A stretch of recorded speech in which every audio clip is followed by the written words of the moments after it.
So I am here with Dr. Alan Winder, who in the time before was my office mate. I guess you still are technically my office mate, except only one of us goes to the office. Hey, your name is still on the door, so that means you're my neighbor. That is true. I am your neighbor. And it's nice to know that you go there because if my mailbox ever starts overflowing, I hope you let me know. Yeah. My husband basically goes once every month or so to get checks, and we kind of stopped paying rent. So but you told me it's easy, and so I will figure out how to do it. Okay, I didn't know that was an option, but it's good to know. Apparently it is. But I would never do that. Our landlord is fine. 2 years ago, I would have said very nice. He's just another human being struggling to get by right now, like the rest of us. And I know a lot of people have left the space because he's very eager for referrals, and has told me there's like a referral reward fee, which if I could only find enough people, maybe it would excuse my not paying rent. But I will pay rent. I'm not a horrible person, I promise. Alan, Dr. Winder, I can't decide. I'll probably resort to Alan, but it's not a disrespect thing. You are in a unique position because you are both a psychologist and also you have a specialty certification in divorce and family mediation, correct? Yep, that is correct. So, not that I'm talking about me, but some people's marriages seem to be suffering during the pandemic. For example, one husband this morning left for work and said to his wife, "So what do you have on your schedule today? What time do you get to eat bonbons?" And I thought, wow. No bonbons for me, mostly just making sure our children, who are full remote learners, have their cameras turned on, and seeing patients and keeping them from killing themselves. And well, today it's podcasting and writing and the 8,000 other occupations, hustles I have taken up during the pandemic. But the point is, I'm not the only one, because my husband goes into an inpatient facility, and he's been wearing the same P95 mask for 3 weeks because they are, more expensive, and he's going through all those struggles that we heard about that we thought were going to be gone. And it is tough to be married right now, I think. Tough to be single as well, but Definitely can be. And like you said, I'm sure your example is very theoretical. Yeah, totally theoretical. But yeah, listen, this is a crazy time and everything is different, and things that were hard before are even harder now. So, in your situation where someone's staying home, staying home is it sounds like a fun, easy thing to do. But especially where there are so many pressures, like you said, there are kids to watch, and the same agenda that you have when you're out, and now you need to do it when you're home.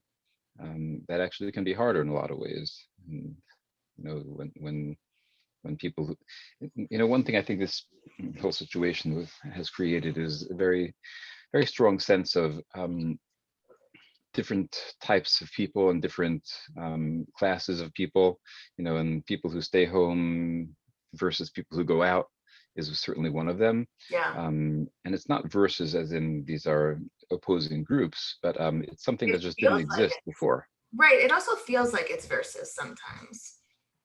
Well, it can, in the case of a marriage, it can be, not necessarily adversarial. Right. But yeah, like you said, if one person is going out and kind of sees that as harder, and they feel like they're working harder, and the person who's staying in feels like they're working just as hard or harder, yeah, then that can create conflict. Sure. I mean, we're talking about, on a marital level. There's also just the people who think the pandemic is over, and the people who don't. Fine. Yeah, that's another one. The last year or two has just created a lot of divisions between people, where people who previously probably saw themselves as similar were not necessarily significantly different, now do see themselves as different and even possibly against the people who believe differently. Sure. Our our local, I know you live in a different area than where we work, but our local Facebook page went through a really volatile time, and then basically the woman who was in charge quit. She walked away after like I don't know how many years of it, and because she got tired of. And then the new one that's popped out is like monitored by like 8 different people, and it's very like, let's not be a-holes, and so Yeah, yeah. it's mostly plumber recommendations now. Yeah, exactly. And Facebook is the one social media that I use a lot, and yeah, there's nowhere that this division is clearer than social media, where especially in these groups, which Facebook has definitely become all about the groups. Um, it's almost impossible to find a group of any kind, no matter how innocent the subject might be, that doesn't devolve into people yelling at each other. And that's something that wouldn't have happened even a year ago, but now is just the norm.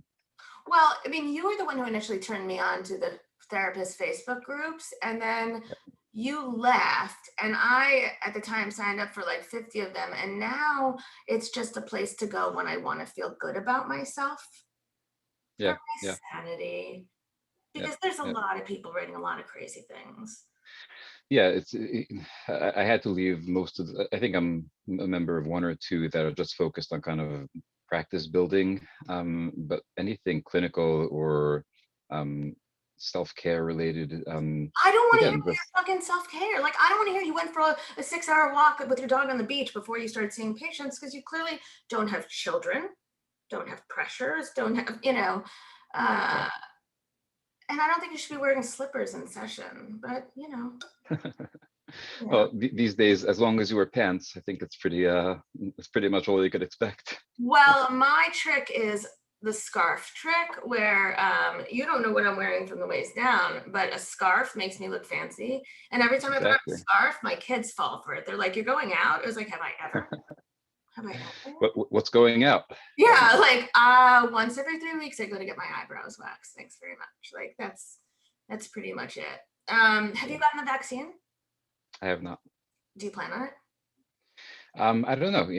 I don't feel the personal clinical necessity of it. Like I'm not. I don't feel like I'm at risk or in a high risk category in this Sure. situation.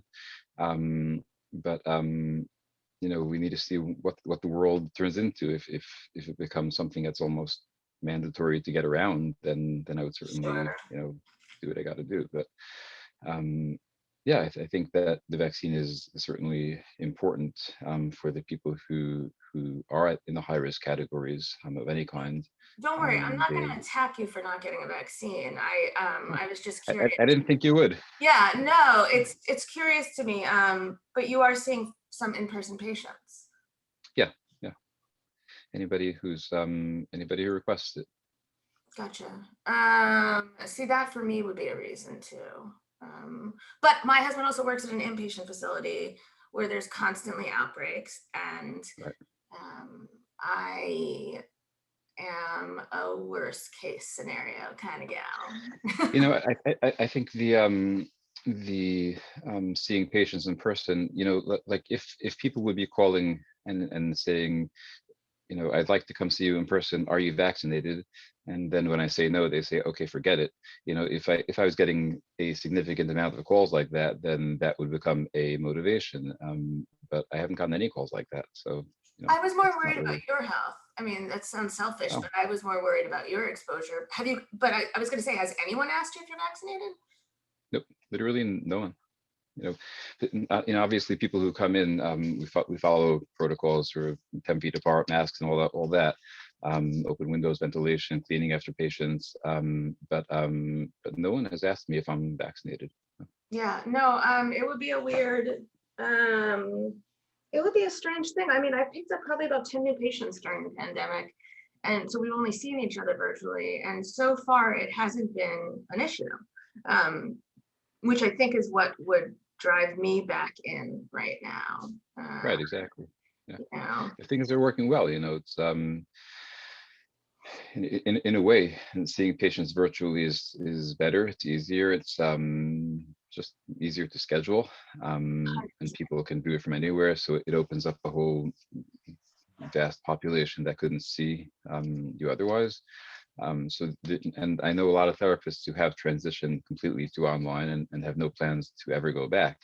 And I think that's great. You know, people who found a niche that they just want to keep doing. I think it's a great thing. Personally, I think I would like to keep a mix. And I was offering online therapy for the last 3 years already, so I was already all set up for this. But it just has become a much larger percentage of what I do, and I think I would like to keep it as, you know, at least half of what I do going forward, because it just offers a level of flexibility that's, you know, can't be beat. Yeah, 100%. You know, my kids have been full remote learners. I have recently, I can't make the words come out of my mouth, but I think I'm sending them back in April, which is the next time our school district allows us to switch their learning status. And as I'm thinking about it, it's going to be a pain in the butt because, you know, either dropping them off or picking them up or meeting them at the bus stop or whatever it is, you know, there has been a freedom in this. But I have one patient who I do still see in person. In this warmer months, she was coming to the house and we would sit outside. And then I have one patient who just doesn't like video because she spends her whole day on video. So we just talk on the phone, which is also fine. That's when I get to eat my lunch and she knows it. So yeah, that's another interesting point. I actually prefer phone to video. I think a lot of times the video, especially with well, it's really very specific kinds of patients, but I think sometimes the video can get in the way and doesn't really add anything. Sure. And I find that phone sessions can very often be more useful. So I like doing them. I do some of them too. That's interesting. I think there's some I would never do. This is a very unique case. There are some people that I don't think I would feel comfortable. I mean, we used to, obviously, like I had surgery a couple of years ago, and so I did phone sessions. But in general, especially because I'm working with a higher level and higher amount of suicidal patients, I feel like I need to see your face now. But what I really want to know is what's going on, because many people have asked me this, and as long as they ask personally and professionally, and once they ask me the question, I know they're not happy right now with their marriage. But you know, they've been like, so has there been an uptick in, you know, divorce and separation? And you know, I don't know the official answer. I know people are having less babies, which doesn't bode well, but you know, but so you tell me, what's life like on that? You know, you have the inside scoop. We want to know. Yeah, so I don't have data either. Like I don't know the percentages if the rates have gone up. I do know that of all the cases that I see, there is at least half, probably more, that the pandemic and the current world situation plays a factor, where whether that's something that has exacerbated previous issues or that has just made things unbearable for various reasons, or that's had new issues come up because of it, it plays a role, and there's no way around that. And I think that's just the reality going forward, that the state of the world is going to play a big role in people's relationships, both on the way in and on the way out. And it's made my work, I don't want to say more challenging, but it's added another dimension that makes it more difficult to help people get through things in a peaceful way, which is what I try to focus on doing. You know, one aspect, for example, of mediation is helping people to separate. And you know, if a couple's living together and they want to separate, helping them negotiate how, you know, who's going to leave and when it's going to happen, how it's going to happen, and making sure that that doesn't affect the settlement and all that kind of stuff. people's limited mobility and the inability to find new places, and just the limits on the practical aspects of it just make it more difficult to negotiate. Like you say, okay, you're going to leave by a certain date, but that might not be possible. And people who stay together, who don't want to be together, are in a very high conflict situation, and that just decreases their chances of having a peaceful outcome. Right. So have you noticed like an increase in people, in new patients, or just a deterioration of existing relationships, or both? Um, Well, my caseload has stayed fairly stable. Like I said, it's switched a lot from, like a large portion has switched from in-person to virtual, but I haven't gotten a higher level of people calling than previously. It's just been about different things, and it's been about things that that probably wouldn't have been, I wouldn't have got calls about a year or two ago. Um, and um, and the word, corona or pandemic is almost always part of that first phone call, because it's almost always a reason that the person is calling, whether that's the actual reason or it's just made things worse in their depression, anxiety, relationship, or whatever else. Wait, but I imagine if they're calling, you mean like a first phone call. Yeah, yeah. So that to me would imply that like you're saying there hasn't been a significant uptick, but the ones that have come in are largely coming in with issues related to or exacerbated by the pandemic. Yeah, pretty much. Gotcha. In my actual psychotherapy work, I do a lot of CBT and solution focused work, with anxiety, and that aspect of the practice has been almost exclusively related to COVID. People having increased anxiety or exacerbated anxiety. I've gotten a lot of old patients who I discharged years ago. I have one this afternoon who last time I saw him was, I don't know, 4 years ago. Um, and he sent me emails in the interim, just kind of touching base and telling me he's doing well, but he's coming back today because he needs to, get tuned up. That was his Yeah. email. He said he needs a tune up. People's coping strategies and ability to deal with anxiety, general stress, depression, they're just the same coping strategies that may have worked in the past, just don't work anymore. And that's why people need to, come in and figure it out again. Right. And so are you getting repeat couples as well? Or do your couples, when you terminate with like couples, is it usually because the mediation is resolved?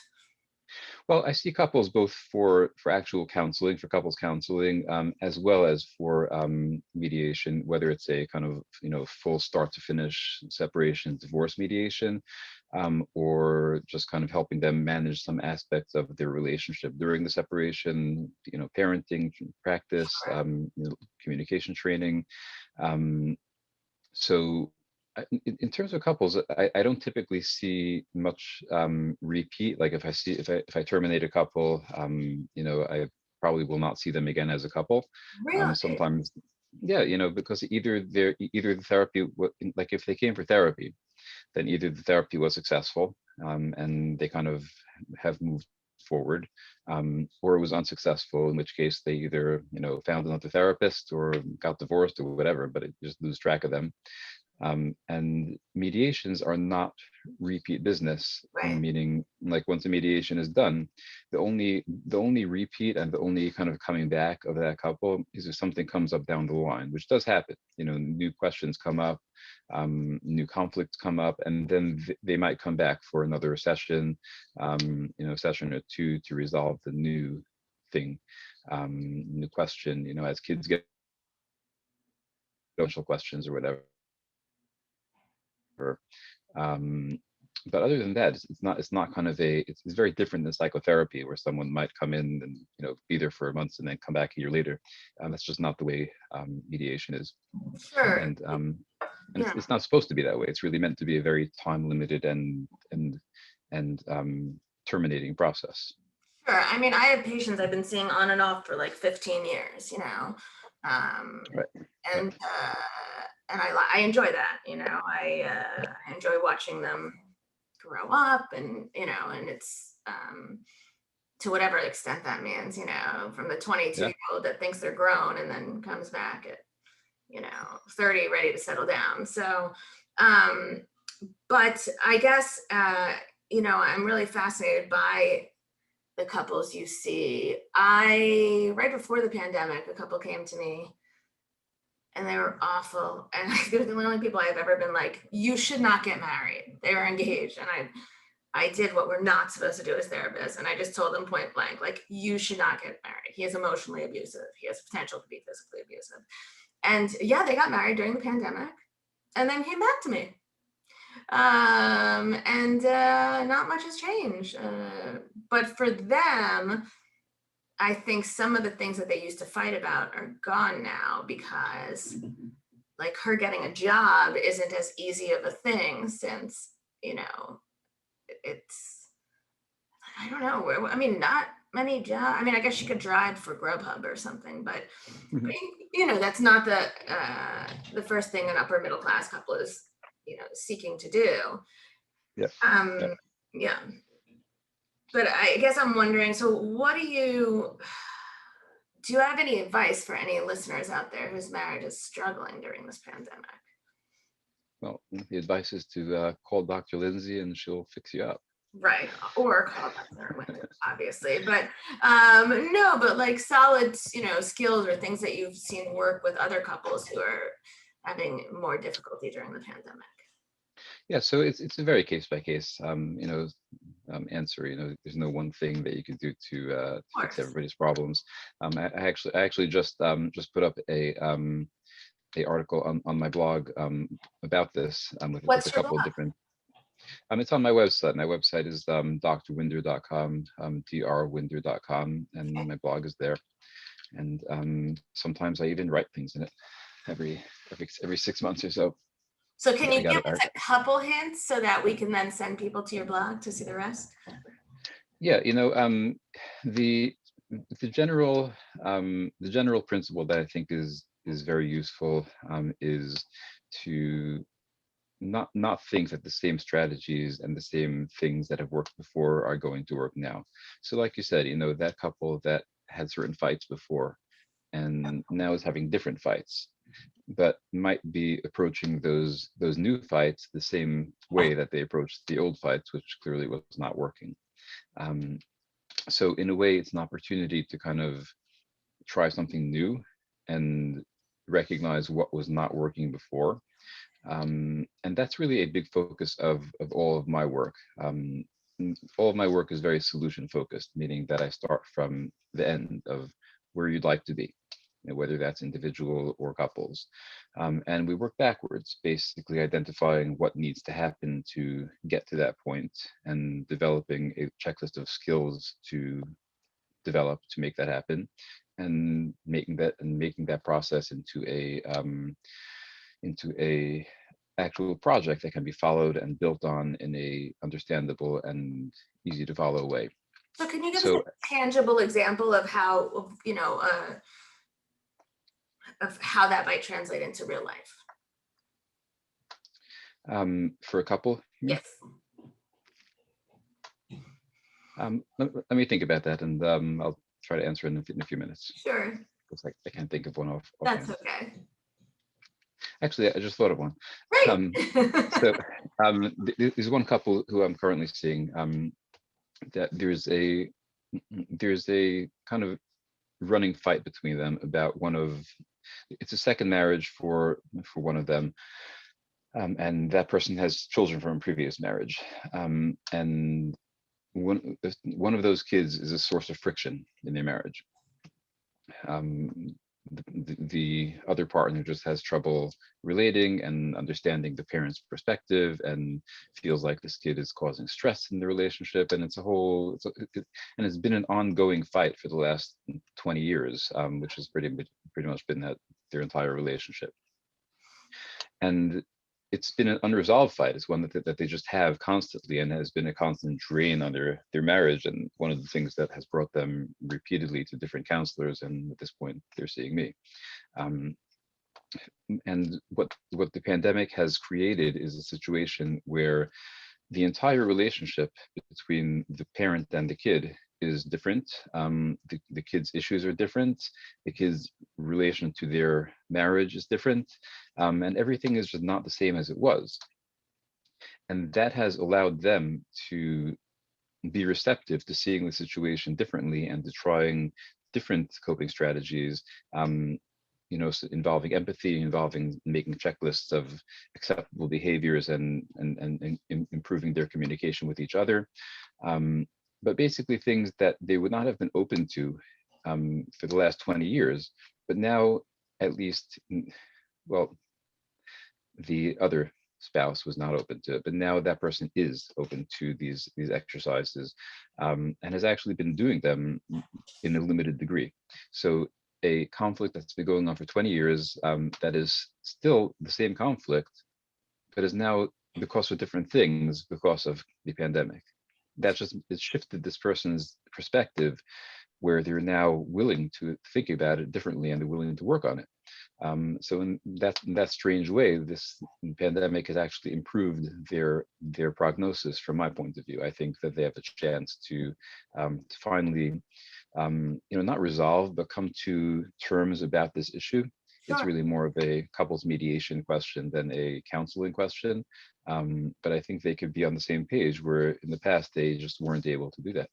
So what I hear is that it sounds almost like the non-biological parent has gained empathy and perhaps become closer to this child from these forced constraints or, from the, Yeah. ancient living habits. That's exactly the case, and it's gotten to the point where the non-biological parent, this child lives out of state and is an adult, and the non-biological parent is volunteering to fly down there and help this person, and again, these are things that never would have been possible, but I think it's a great thing, and I think it's good for their ultimate outcome. I mean, that's really wonderful. Listen, I do know that there are times when I sit and realize like my children are 10 and 12 and like, no doubt I would not be, I would not have this much time with them. And yes, sometimes it's too much time, but also like, during the pandemic, like my husband has taught my daughter how to ride a bike and, she might have sort of known before, but not really. Or we go on more family bike rides or, we're still managing, like there are special moments snuck in that I can value and it's nice so that's where my mind went. Yeah. It's the kind of thing that even the difficult moments, you could almost predict that in 20 years when you're looking back, you're going to be saying, yeah, that was a great time. We spent all that time together when your kids are living, who knows where, and you never see them. It's right. I think it's going to be a good time. Yeah, I also think the parent that works outside of the home is more likely to view it in such black and white, only because, HIPAA doesn't really exist now. Like my son will call out "love you" before he goes to school, unless he's decided I'm a piece of garbage that day, unless he's told us nothing, and my daughter, I asked her to heat up my coffee before our thing because she had a break. And so, that's great. They've learned to use a coffee maker. So valuable skills, I think. So I think that's a great one. So in some ways, the pandemic, if we choose to look at it that way, has given marriages a different sort of framework or paradigm through which to view old problems. Oh, definitely. That's the positive aspect of it, if you will. So something that I hear a lot from my patients is that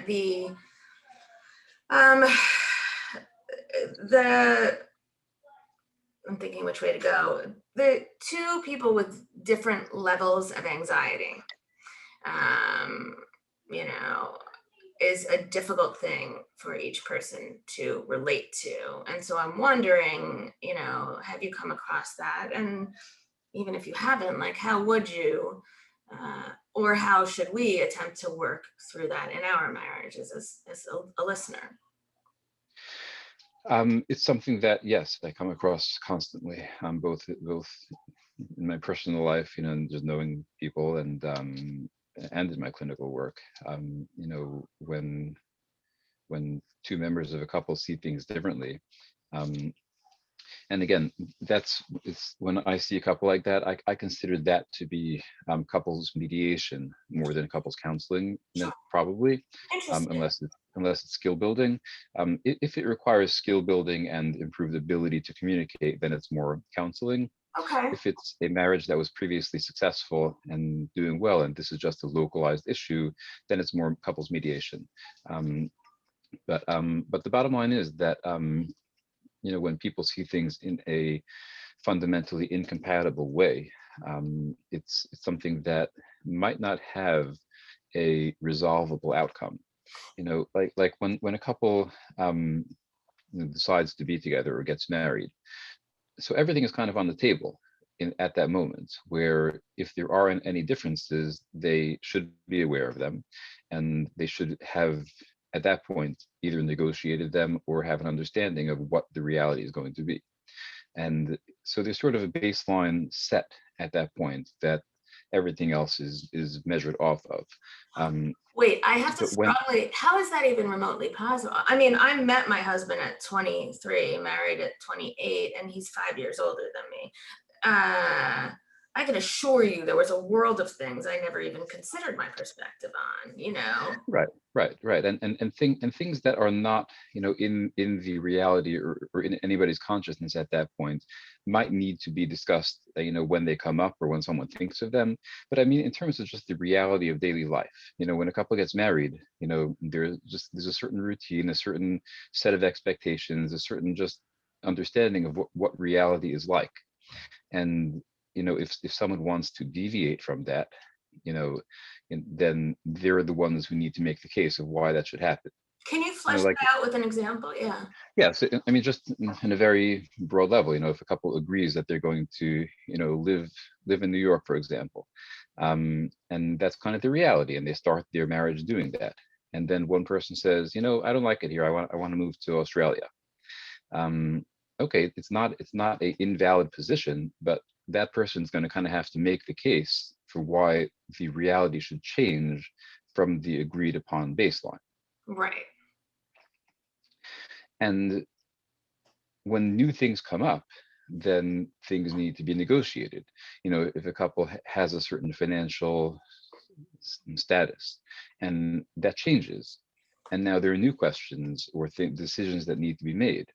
So those, again, they're new things that need to be discussed and negotiated. But with a good relationship where there's good communication, there's at least a framework of how those questions are going to be handled and how that decision is going to be made. It's not necessarily something that's been discussed or fleshed out or has a very clear path, but communication is a skill, and it's something that's either going well and has certain established parameters or doesn't. And again, that's kind of a new reality when a couple needs to deal with something new and figure it out together.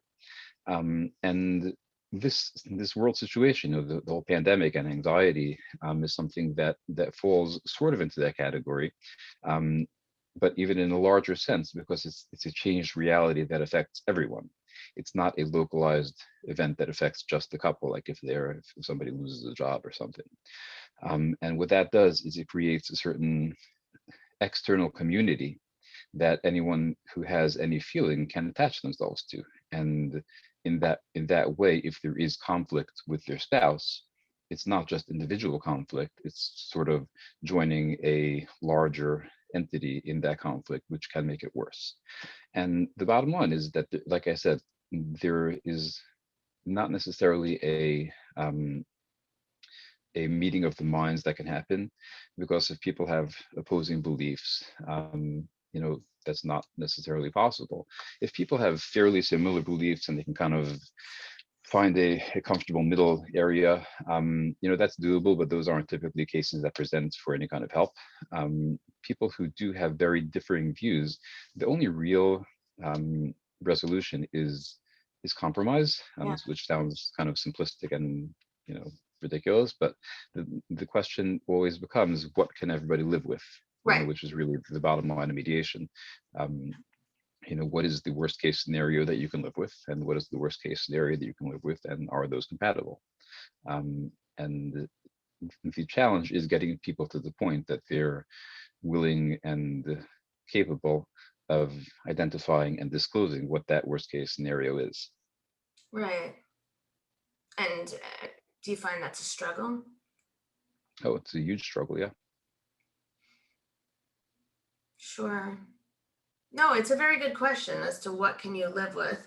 I don't know how I feel about the agreed upon baseline, just because I think if you're the same person now than you are when you got married, then I feel like you've missed out on a lot of opportunity for growth. Again, it's not a question of things being the exact same as they were when the person got married, but when people get married, there's a sort of snapshot of that is the agreed upon baseline. And a healthy marriage, a healthy relationship will grow based on that, and everything will be based on that. And yeah, of course, everybody's going to change and life is going to change, but every change is going to be communicated effectively about and agreed upon of how the baseline is going to change. So what sort of components do you think of when you're thinking of like what makes up the agreed upon baseline? Like mom will take care of the kids. And I don't mean to, I'm not going down a road, but it could be dad, whatever. Like, okay, so mom will be the breadwinner and dad will stay home and take care of the kids. Right. That's one of a million. Yeah. Kind of parenting roles, family roles, who's going to do what. Yeah. If that's the understanding, if a traditional couple gets together and dad goes to work and mom stays home and takes care of the kids. Sure. I was just trying to make it gender specific. Yeah, I know. No one was like, oh, why does a woman have to? Because that's not what we're saying. Yeah. So then again, that is their shared reality. That's what they agreed upon. And it's not to say that there's anything wrong with the woman working. And if the wife decides in 10 years that she wants to get a job, that's fine. But in a healthy relationship, that's not something that's going to be a sudden change that nobody saw coming. Sure. It has to be a discussion that has to go from there. But you mentioned parenting, which is so, what do you know about parenting before you have kids? I mean, honestly, like on a base level, the first thing that comes to mind, especially in the community we live/work in, is like religion. You agree on how much, what religion you're going to raise a child, how much religion, these certain rules, and move on. Humorously, my husband and I had lived together for like 3 years. Maybe it was 3 years, maybe 4 before we got married. But I remember when we were looking for, registering for China, the most useless thing you'll ever do. Right now, I think we should start, duck shooting, whatever those things are called, Skeet shooting. Yeah. Good idea. China. Thank you. Because I've used it maybe twice. It's beautiful, but whatever. And my husband pointed out that we need to get a second set of dishes for kosher. This is a man who loves bacon. This is a man who I'd lived with for 3 years. And we ended up having a large fight because I was sort of like, what the heck are you talking about? Also, because his family had one of these very interesting, I call it hypocritical. We keep kosher in the house, but not out. And don't worry, if you want a bacon cheeseburger, just eat it on or a cheeseburger, whatever, eat it on a paper plate. Right. And so I was like, are you kidding me? Like, why are we having this conversation now? And so I guess my point being, like, as you evolve this baseline, I don't think this baseline can stay the same. Yeah, no, it definitely can't. And that's what a healthy dynamic of a relationship is, where you can actually deal with those things that come up, and be able to, again, as long as they're not fundamentally incompatible. And if they were, then they probably should have been identified earlier. Sure. if something comes up that couldn't have been predicted, and I think COVID is a perfect example of that. It's something that could never have been thought about. Nobody's dating 5 years ago and discussing their views on, virus replication. Yeah. Um, but it's something that comes up that's not predictable, that could not have been resolved previously. Um, but if the patterns of good communication are there, then those patterns will kick in and make it more likely to have a favorable outcome, as opposed to each person kind of taking their position and just Digging their having an heels in. Yeah, adversarial view. sure. I mean, I think the most difficult and complicated thing is parenting, because I don't think you really know what all of your views are until you become a parent. Yeah, that's definitely a huge one. And one thing that I actually recommend to couples who are considering getting married or talking about kids, to not just have conversations about parenting, but to learn more actively about it. To take a course or read a book together and have discussions about it. And sometimes I do that in a session with couples, because I think it's a very important piece to try to at least make sure you're on the same planet about. Like you said, there's no way to be, totally planned out about knowing how you're going to treat a teenager, because nobody knows how to treat a teenager. Um, but Normally, I you make a can at least, joke about beating them, but I'm not going to make one. of course not. But you can at least, make sure that you're on the same wavelength, and there are no gross incompatibilities, and that there's a mutual commitment to work together. Yeah. And that's kind of the goal on things that you can't really have a total resolution about. I have one more question for you. I don't want to take up too much of your time. So it's sort of a roundabout question. So there is a statistic that people who get divorced once are more likely to get divorced again. That being said, I was I was getting my hair / eyebrows done a few months ago, some point during COVID, might have been September, who knows. And this, I love the guy who does my hair. And so he's very funny. And so, but this florist came in with this huge flower arrangement and said, oh, it was the receptionist's birthday today or yesterday. And those must be from her husband. And no, he said that must be from her man. And I was like, well, it's not a husband. It's way too big for that, And he goes, it's a second husband. And we both went, oh. And I have several friends that are on their second marriages. And my very sharp, witty, sarcastic, snarky, brilliant and gorgeous friend goes, yeah, he's a lot, like, they treat you a lot better because they're a little scared. You walked away once, you might walk away again, so there's these two conflicting like statistics or what we see, and so I guess I wondered if in your opinion there was any sort of pattern you noticed. Yeah, it's funny, and I've seen the statistics, and yes, people who go through a initial divorce are much more likely to go through a second, and when there's kids involved, it jacks the rate up, more significantly. I mean, Yeah. it's like a ridiculous percentage. And I'm not sure what the answer is, if it's kind of become, something that's possible to do. It's, just not as scary or difficult as might have been imagined previously, or if it just each person sees that it is possible to exist after marriage, and that becomes something that's an option where previously it wasn't an option. And that second dynamic that you're talking about definitely does exist, where, of course, in a second marriage, people try to compensate for whatever was the problem in the first marriage, very often in unhealthy ways, unfortunately. But that is definitely a universal dynamic. Wait, give me an example of what would be an unhealthy way to compensate. Well, the kind of classic example is just kind of finding somebody who's the opposite of the person who you had the first time around, which might be very good in a lot of ways if those things are healthy attributes. But very often it'll ignore a whole second set of things that are just as problematic. It's very reactionary. It's not based on a even-keeled assessment of what is best, but it's just kind of, well, I don't want that, so I want the opposite. That makes sense. I guess Um, I would hope that if you're older and more mature in a second marriage, you know more about this agreed upon baseline, you know.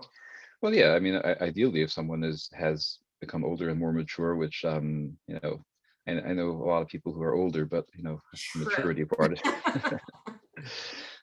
Yeah, so and hopefully a second marriage based on, you know, more life wisdom and patience and all that will be more likely to succeed in those regards. But it still needs to be with the same sense of willingness to work through the difficult parts at the same level that the earlier marriage had.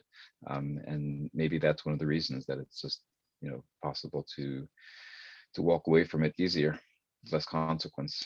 Sure. I mean, my concern is always that often people who get divorced end up with the same asshole in a different body because they haven't done any of the Yep. work on their own personal growth, you know. That certainly happens too. You know, there's a reason why people ended up with someone who's bad for them.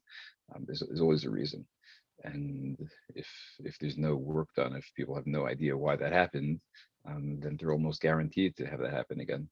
Yeah. But on the upside, if it does, we can send them to you. Oh yeah, that's definitely an upside. I'm giving you a little pitch there. Alan, Dr. Winder, thank you so much for taking the time. I'm glad we set this up, and I think this is a really interesting topic. Tell everyone where they can find you. Just go to my website, drwinder.com. It's drwinder.com. You could also search for me on Facebook or Instagram. I'm there, or at least my content is posted there. Yeah, if you want to email me, just my contact info is on my website. Just shoot me an email, and I'm very responsive to emails. Yeah, it's really a pleasure talking to you, to Lindsay and Dr. Lindsay. Yeah, And Dr. Lindsay. And so you're seeing patients in the office and virtually as well. yeah, so my office is, you know, next to yours in I know. I also have opened an office in central New Jersey in Oh, okay. Highland Park near Edison, if anybody, you know, wants to come out there. And I do all my work through video as well, so I'm you're available for licensed in anybody. both states, so you can see people in both states. Yep. And can you see people outside of the state? So that's a whole mess now with COVID. You know, so it changes every month. Different states have different rules. The short answer is that most states do have some mechanism where you can at least get a temporary license to, you know, which can be pretty easy, to see people through telehealth. And like I said, it's such a mess that I doubt anybody's really keeping track at this point. But That is my thought as well. Yeah. yeah, it's kind of ridiculous. I mean, the whole psychology licensure thing is ridiculous, but that's for a different conversation. I'm so mad. Now you're gonna make us get continuing education credits. We don't have enough on our plate. Like, Oh God, those are terrible. I know. Maybe I can count this podcast as a continuing education. Just kidding. I wouldn't do that. I totally would, but not. But I would only say that with the mic off. Thank you so much.